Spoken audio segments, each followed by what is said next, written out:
bienvenue dans ce nouvel épisode des Blabla de Sandra. Si tu apprécies ce contenu, pense à t'abonner, à liker et à partager. Je t'invite à découvrir mon dernier bébé de papier paru à ce jour en auto-édition, L'amour minimaliste, une romance qui parle de deuil, de résilience et de renaissance à travers un nouvel amour avec tendresse, humour, passion et sensualité. Fin de la page promo. Tu sais quoi? Il est rare de trouver un livre ne traîne pas au moins une coquille. Oui, même dans les livres publiés par de grandes maisons d'édition. Et ça, ce n'est pas une impression. Aucune publication n'est parfaite. Entre la relecture, la mise en page, les corrections de dernière minute, il reste presque toujours quelque chose qui échappe à tout le monde. Alors forcément, ça pose une question. Est-ce que les livres sont moins bien corrigés aujourd'hui qu'avant? Il semble, et je reste prudente là-dessus, que certains éditeurs soient effectivement plus contraints qu'avant, notamment pour des raisons financières. Moins de temps, moins de budget, des délais plus serrés, résultat, la correction peut être moins approfondie qu'elle ne l'était il y a quelques décennies. Autre évolution, l'usage des outils numériques. Aujourd'hui, beaucoup de corrections passent par des logiciels ou de l'intelligence artificielle. C'est rapide, efficace sur certaines erreurs, mais ça ne remplace pas totalement l'œil humain, surtout pour le style, les nuances ou les incohérences subtiles. Tu as peut-être déjà entendu cette idée. Pour qu'un texte atteigne un bon niveau de correction, il faudrait qu'il soit relu par 3 correcteurs humains différents. Est-ce une règle officielle? Non. Mais dans les faits, multiplier les relectures humaines améliore clairement la qualité. Chaque lecteur repère des choses différentes. C'est une réalité bien connue dans le monde de l'édition. Et là, on arrive à un point intéressant. Les lecteurs, toi peut-être aussi, ont souvent tendance à être plus sévères avec les livres auto-édités qu'avec ceux publiés par une maison d'édition. Pourquoi? Parce qu'il y a une attente implicite. Un éditeur, c'est un filtre, une garantie de qualité. Mais dans la pratique, ce n'est pas toujours aussi simple. Aujourd'hui, de nombreux auteurs indépendants font un travail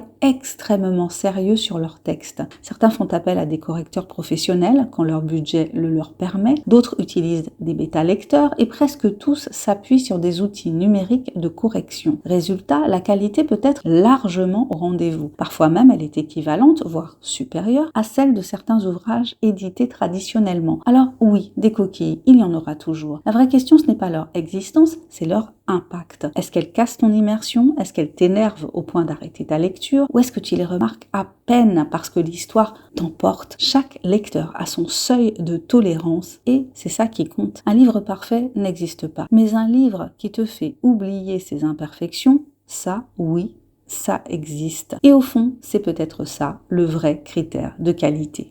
Merci d'avoir écouté cet épisode des Blabla de Sandra. Si tu as aimé cette réflexion, n'hésite pas à partager ce podcast et à me dire quel est ton point de vue sur la question. Je te dis à très bientôt pour un nouvel épisode des Blabla de Sandra. Allez, abonne-toi, commente si tu l'oses, like et partage. Et pense à découvrir mon dernier bébé de papier paru à ce jour, L'amour minimaliste, une romance qui parle de deuil, de résilience et de renaissance à travers un nouvel amour avec tendresse, humour, passion et sensualité. Bye bye!